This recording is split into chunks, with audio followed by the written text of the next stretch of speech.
नमस्कार, good morning, सुप्रभात। बहुत बहुत स्वागत है आप सभी का। मैं हूं आपके साथ श्वेता शर्मा और चलिए बुलेटिन की शुरुआत करेंगे अहम खबरों के साथ। तो मध्य प्रदेश के भविष्य का चुनाव है। बीसीसी चीफ कमलनाथ ने कहा, चलिए बात करेंगे मुख्यमंत्री शिवराज सिंह चौहान की। तो आज दोपहर करीब 2 बजे बुधनी विधानसभा सीट से अपना नामांकन दाखिल उन्होंने किया। सीएम शिवराज सिंह चौहान ने बुधनी तहसील कार्यालय में रिटर्निंग अफसर RSS बघेल के सामने नॉमिनेशन फॉर्म सबमिट किया। इससे पहले शिवराज ने पैतृक गांव जैत में देवी देवताओं की पूजा अर्चना के बाद नर्मदा पूजन भी किया। इस अवसर पर सीएम शिवराज सिंह चौहान ने कहा कि मैं अपनी जन्मभूमि, कर्मभूमि, मातृभूमि, पुण्यभूमि और वो माटी जिसके आशीर्वाद से प्रदेश की जनता की सेवा का इतना काम मैंने किया है, उससे मैं प्रणाम करने आया हूं।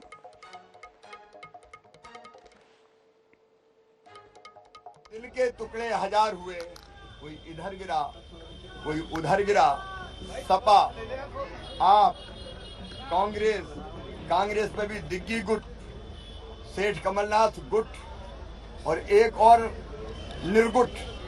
अब ये कितने गुट हैं, ये तो भगवान जाने। मल्लिकार्जुन खड़गे जी तो नाम मात्र के अध्यक्ष हैं, स्टाम्प। असली तो भैया और बहन फसल वो ही काटते हैं। यहाँ भी पूरी पार्टी पर कब्जा जमा के रखा है कमलनाथ जी और दिग्विजय सिंह जी ने, और आगे की संभावना भी कांग्रेसियों की समाप्त कर दी। उनकी आगे की पीढ़ी भी तैयार है और वो टिकट भी बांट देती है। उससे कांग्रेस पे ने कब्जा करके कांग्रेस को निष्प्राण बनाता।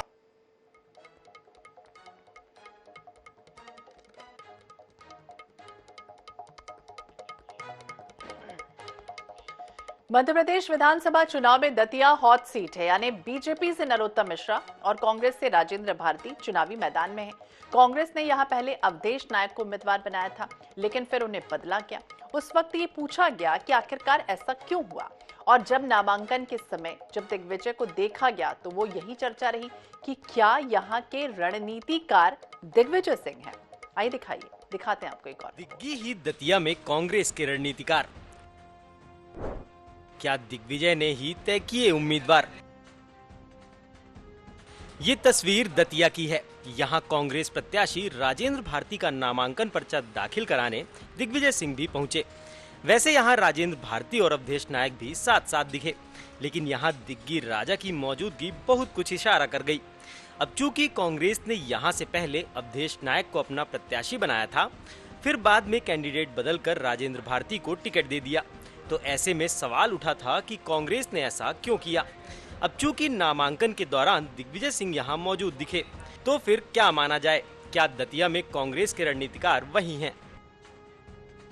दतिया में जो भी एपिसोड हुआ उसमें जो पार्टी को फीडबैक मिला उसके हिसाब से पार्टी ने अपनी रणनीति बदली, और रणनीति बदलने का फायदा पार्टी को मिलता हुआ दिख भी रहा है। लेकिन रणनीतिकार होना, ये तो हर जगह के रणनीतिकार लोग हैं, और सभी लोग कमलनाथ जी के साथ कंधे से कंधा मिला के जो रणनीति दिग्विजय सिंह जी और तमाम नेताओं ने बनाई है, बीजेपी को चारों खाने चित करने के लिए काफी है। दतिया से प्रदेश के गृह मंत्री नरोत्तम मिश्रा बीजेपी के कैंडिडेट हैं। उनके खिलाफ कांग्रेस से मैदान में राजेंद्र भारती हैं। पिछले चुनाव में राजेंद्र भारती को हार का सामना करना पड़ा था। वैसे राजेंद्र भारती नरोत्तम के खिलाफ चुनाव मैदान से लेकर कोर्ट तक की लड़ाई लड़ रहे हैं। तो पूरे दतिया में इस बात का सवाल है कि कांग्रेस पार्टी से अवधेश नायक जी के अपमान का बदला लेना, यही कांग्रेस पार्टी की वस्तुस्थिति है। जहाँ तक दिग्विजय सिंह जी का विषय, वो तो इस प्रकार चीजों के लिए विख्यात है, विश्वासघात, छल कपट, धोखा करने के लिए। तो दिग्विजय सिंह जी ने राजेंद्र भारती से बात करें, धोखा किया अवधेश नायक जी के साथ, तो दतिया की जनता उत्तर देगी। और जहाँ तक दिग्विजय सिंह जी खुद ही कहते हैं कि मेरे जाने से तो कांग्रेस पार्टी के वोट कटते हैं, तो वो जहाँ जाएंगे वहाँ कांग्रेस का नुकसान होना तय है। बहरहाल टिकट सिलेक्शन में दिग्विजय का रोल किसी से छिपा नहीं है। शिवपुरी में वीरेंद्र रघुवंशी को टिकट नहीं मिलने से नाराज समर्थकों और कमलनाथ के बीच का संवाद वायरल भी हो चुका है। ऐसे में दतिया में दिग्विजय की मौजूदगी पर अगर कोई ये सोचे कि यहाँ रणनीतिकार दिग्गी ही है, तो इसमें अगर मगर की बहुत गुंजाइश नहीं रह जाती। Bureau report, INS 24/7 Bhopal. और भोपाल में केंद्रीय मंत्री भूपेंद्र यादव के नेतृत्व में भाजपा प्रतिनिधि मंडल ने मुख्य निर्वाचन पदाधिकारी से मुलाकात कर ज्ञापन सौंपा और भाजपा कार्यकर्ताओं पर हो रही कार्रवाई की शिकायत की गई। केंद्रीय मंत्री भूपेंद्र यादव ने कहा कि पार्टी कार्यकर्ताओं और समर्थकों के निजी वाहन और घरों पर उनकी इच्छा से लगाए गए झंडों और प्रतीकों को हटाया जाना गलत है। उन्होंने निर्वाचन पदाधिकारी से इसे रोकने का भी अनुरोध किया। साथ ही कांग्रेस पर निशाना साधते हुए यादव ने कहा कि कांग्रेस को राम के नाम से हमेशा आपत्ति रही। राम नाम और मंदिर के साथ धर्म के नाम पर कांग्रेस दोगली राजनीति करती है। आप ये देखिए, ये प्रवक्ताओं से क्या कहलाते हैं, ये नेताओं से क्या कहलाते हैं, किस प्रकार की दोगली बातें मध्य प्रदेश में कांग्रेस कर रही है। और मेरे को तो आश्चर्य है कि दिग्विजय सिंह और कमलनाथ जी की सहमति से के मिश्रा ने भगवान राम के अपमान का इतना बेहुदा बयान दिया। कांग्रेस को तो इसमें माफी मांगनी चाहिए। कांग्रेस माफी क्यों नहीं मांगती है? उन्होंने क्या किया अपने प्रवक्ता के खिलाफ? जिस प्रकार की भाषा वो यहाँ पर बोल के गए, ये दुर्भाग्यपूर्ण है। कांग्रेस का इस प्रकार से बोलना, ये बिल्कुल उनका जो है कांग्रेस का दोमुहा तरीका है, वो दर्शाता है। चुनाव अधिकारी जी ने भी हमारी बात से सहमति जताई है। उन्होंने कहा है कि मॉडल कोड ऑफ कंडक्ट में इस बात की परमिशन है। वो इसको लेकर के उन्होंने हमें आश्वस्त किया है कि वो सर्कुलर भी निकालेंगे। जिन अधिकारियों ने बिना नोटिस के हमारे मोटरसाइकिल से या दीवार लेखन जो हमारी निजी संपत्ति पर है, इस प्रकार का प्रयास किया, उन्होंने कहा उनसे वो क्लैरिफिकेशन भी लेंगे। और मैं कहना चाहूंगा कि राजनीतिक दलों के कार्यकर्ता और हमारी पार्टी के कार्यकर्ता भी अपने निजी आवास पर, अपने दुपहिया वाहन पर पार्टी का झंडा लेकर के मॉडल कोड ऑफ कंडक्ट के हिसाब से चल सकते हैं। इसी बात का हम ज्ञापन देने का है। ग्वालियर में भाजपा नेताओं की संभाग स्तरीय बैठक आयोजित होगी, जिसमें केंद्रीय गृह मंत्री अमित शाह मौजूद रहे। उनके साथ मध्य प्रदेश भाजपा के चुनाव प्रभारी भूपेंद्र यादव, केंद्रीय मंत्री अश्वनी वैष्णव और केंद्रीय मंत्री ज्योतिरादित्य सिंधिया भी मौजूद रहे। माना जा रहा है कि इस बैठक में शाह ने चुनाव की रणनीति पर बातचीत की और भाजपा नेताओं को दिशा निर्देश भी दिए गए। मध्य प्रदेश की सियासत में ग्वालियर चंबल संभाग बेहद अहम है और इस संभाग में विधानसभा की 34 सीटें आती हैं।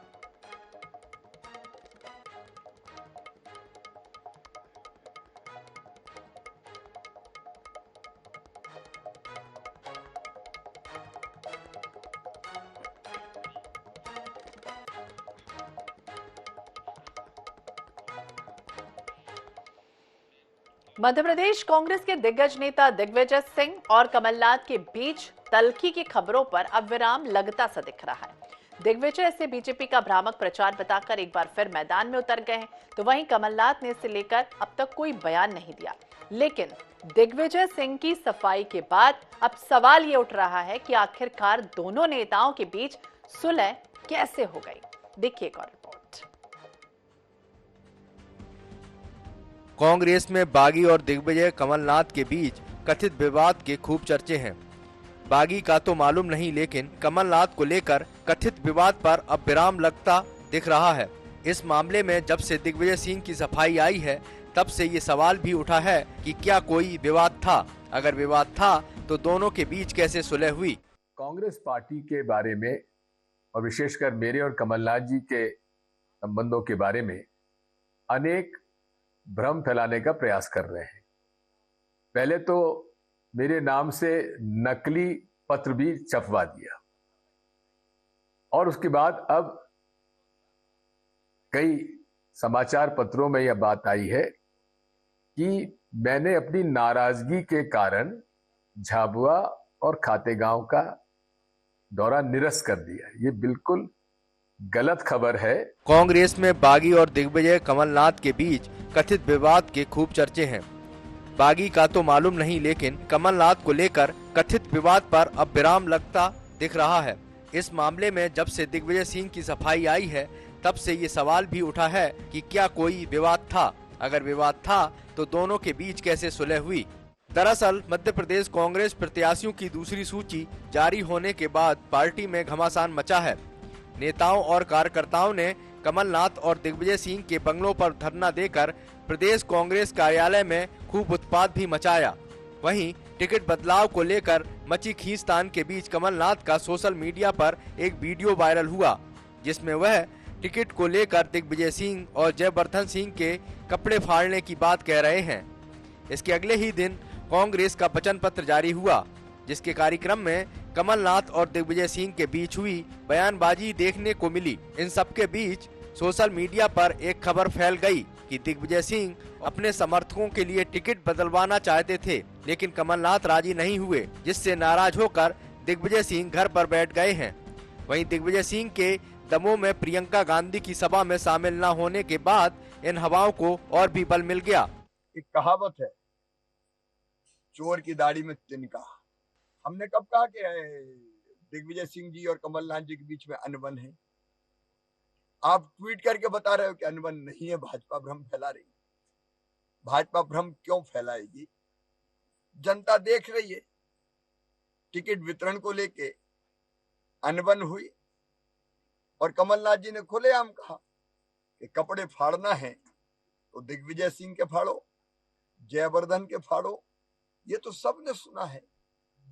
सोशल मीडिया पर चल रही इन खबरों के बाद दिग्विजय सिंह ने अपनी चुप्पी तोड़ी है और कहा है कांग्रेस एकजुट है। मतदाताओं से अपील करते हुए दिग्विजय सिंह ने कहा वह बीजेपी के भ्रामक प्रचार के झांसे में न आए और बताया कि वह 30 तारीख को दतिया जाएंगे। मैं 30 तारीख को दतिया जा रहा हूं। दतिया में नरोत्तम मिश्रा जी के खिलाफ जनता में जो रोष है, मैं वहां जाकर कांग्रेस पार्टी के उम्मीदवार का जब पर्चा भरेगा तो मैं उनके साथ रहूंगा। इसलिए साथियों, इन भ्रामक प्रचारों से दूर रहें। कांग्रेस पार्टी में सब लोग एक हैं, एकजुट हैं। जनता जो बदलाव चाहती है, उसी बदलाव के लिए हम जनता से अपील करते हैं और ये भी एक बात समझने की है। बहरहाल विधानसभा चुनाव में मतदान से 19 दिन पहले कांग्रेस के प्रदेश अध्यक्ष कमलनाथ और दिग्गज नेता दिग्विजय सिंह के बीच अनबन की खबरें मीडिया की सुर्खियां बन गईं, जिसके बाद डैमेज कंट्रोल करने जहां प्रदेश प्रभारी रणदीप सिंह सुरजेवाला की भूमिका की बात कही जा रही है, तो वहीं ऐसी भी खबरें हैं कि दोनों को दिल्ली तलब किया गया। दिनेश शुक्ल, INS 24/7 भोपाल। तो डैमेज कंट्रोल करने की कोशिश तो की गई, तो मध्य प्रदेश में इसके बाद क्या परिणाम होगा ये तो आने वाला वक्त ही तय करेगा। बात करेंगे विधानसभा चुनाव के लिए नामांकन पत्र जमा करने के अंतिम दिन भाजपा के बागियों ने चुनावी मैदान में उतरकर प्रत्याशियों की धड़कनें बढ़ा दी हैं। जबलपुर नगर निगम के नेता प्रतिपक्ष भाजपा के कमलेश अग्रवाल ने निर्दलीय प्रत्याशी के बतौर फॉर्म जमा कर दिया। उन्होंने कहा कि भाजपा को अब मेरी जरूरत नहीं है, इसलिए मुझे टिकट नहीं मिली।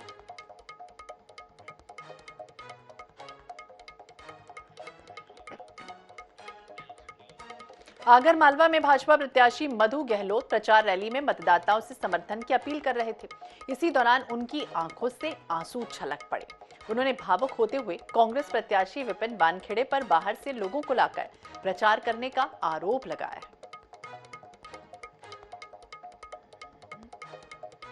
अभी 2 दिन पहले मैंने मेरे पापा को फोन लगाया। मैंने बोला यार पापा वो 300-400 लोग लेके आ गया है, मेरे लिए पास भी पहुंचा दो। उन्होंने बोला तेरे भाई भी वही है, तेरा पिता भी वही है, मैं इस सागर विधानसभा में कदम नहीं रखूंगा। आप लोग अगर मेहनत करना चाहते हो मुझे जिता देना, और नहीं तो मैं ताज जीवन यही रहूंगा। मेरा जीना भी यही, मरना भी यही। मधु भैया संघर्ष करो, हम तुम्हारे साथ हैं, विपिन का नाम मान ले, मधु भैया संघर्ष करो, हम तुम्हारे साथ हैं। चुनाव आते हैं तो नेताओं के अलग अलग रंग भी आपको दिखा रहे हैं। INS 24/7 के माध्यम से आगर ले चलते हैं आपको, जहां भाजपा प्रत्याशी मधु गहलोत और सुसनेर से भाजपा प्रत्याशी राणा विक्रम सिंह ने नामांकन जमा कर दिया। दोनों की नामांकन रैली में केंद्रीय मंत्री वीरेंद्र सिंह खटीक शामिल रहे। केंद्रीय मंत्री ने कहा कि भाजपा विकास के फॉर्मूले को लेकर चुनाव लड़ रही है। पार्टी तो विकास के फॉर्मूले को लेकर चुनाव लड़ रही है, और हमने जो विकास के काम किए हैं, हमारा तो कार्यकर्ता सब जगह नजर आ रहा है। सामने आप देख रहे हैं कि नेता आपस में कपड़े फाड़ने में लगे, तो उनको तो आपस में फुर्सत नहीं है, हमें तो विकास से फुर्सत नहीं है। देखिए, पिछले विधानसभा चुनाव में सुसनेर की विधानसभा की जनता ने मुझे आशीर्वाद दिया था, और विगत 5 सालों में मैंने सुसनेर विधानसभा के विकास में कोई कसर नहीं छोड़ी। गरीब लोगों को शासन की कल्याणकारी योजना का लाभ मिले, प्रधानमंत्री आवास हो, संबल हो, आयुष्मान हो, लाडली बहना योजना हो। जबलपुर की 8 विधानसभाओं में नामांकन भरने की होड़ दिखाई दी। अब इस दौरान कांग्रेस और बीजेपी के अलावा अन्य प्रत्याशियों ने शक्ति प्रदर्शन करते हुए नामांकन दाखिल कर दिया।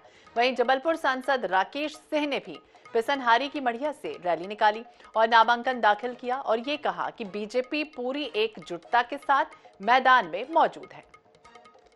भारतीय जनता पार्टी के कार्यकर्ताओं के साथ और एक रैली के रूप में हम लोग निकले, लेकिन जिस तरह का आशीर्वाद जनता ने हमें दिया है वो अभूतपूर्व है और उसको देखकर ऐसा लगा कि जनता भारतीय जनता पार्टी को ही अपना आशीर्वाद देना चाहती है। जनता चाहती है मध्य प्रदेश में भारतीय जनता पार्टी की सरकार बने, जनता चाहती है। इधर सुवासरा विधानसभा से कांग्रेस प्रत्याशी राकेश पाटीदार ने शक्ति प्रदर्शन के साथ अपना नामांकन पत्र दाखिल कर दिया। वहीं मीडिया से चर्चा करते हुए उन्होंने कहा कि हमारा मुख्य मुद्दा किसानों का कर्ज माफ करना रहेगा और हम गौ संरक्षण का भी काम करेंगे। किया है, किस तरह का समर्थन मिला और किन मुद्दों को लेकर? देखो, जनता का अपार समर्थन है, बड़ों का आशीर्वाद है, तो आज नामांकन दाखिल किया है और मुझे जनता पे और इस क्षेत्र के मतदाताओं पे पूरा विश्वास है कि इस बार इसके जनता के बेटे को, भाई को आशीर्वाद मिलेगा। इटारसी रेलवे स्टेशन से जीआरपी और आरपीएफ ने 40 लाख रुपयों का सोना जब्त किया। पुलिस ने रेलवे स्टेशन के फुटओवर ब्रिज से एक युवक को गिरफ्तार कर उसके पास से 614 ग्राम सोना जब्त किया। आरोपी भोपाल के किसी ज्वेलर से सोने की जेवर की सप्लाई करने आया था। आरोपी के पास से कोई भी रसीद या फिर दस्तावेज नहीं मिला। पुलिस ने जब्ती की कार्रवाई शुरू कर दी। शहडोल में रीवा लोकायुक्त ने 10,000 की रिश्वत लेते हुए एक सहायक उप निरीक्षक को गिरफ्तार किया। शिकायतकर्ता ने कहा कि जैतपुर में पदस्थ सहायक उप निरीक्षक विजय बुंदेला डरा धमकाकर रिश्वत की मांग कर रहा था। शिकायत के बाद बादरीवा लोकायुक्त की 15 सदस्यीय टीम ने सहायक उप निरीक्षक को रंगे हाथों ट्रैप कर लिया। है शिवम कुमार साहू, ग्राम कदौड़ी, थाना जैतपुर, जिला शहडोल के।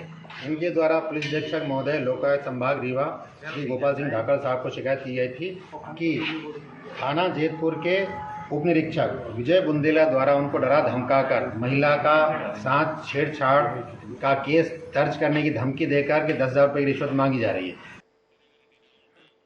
आगर में पुलिस ने अंग्रेजी शराब की बड़ी खेप बरामद की और इसके साथ वक्त हो चला एक छोटे से ब्रेक का। फौरन लौटेंगे।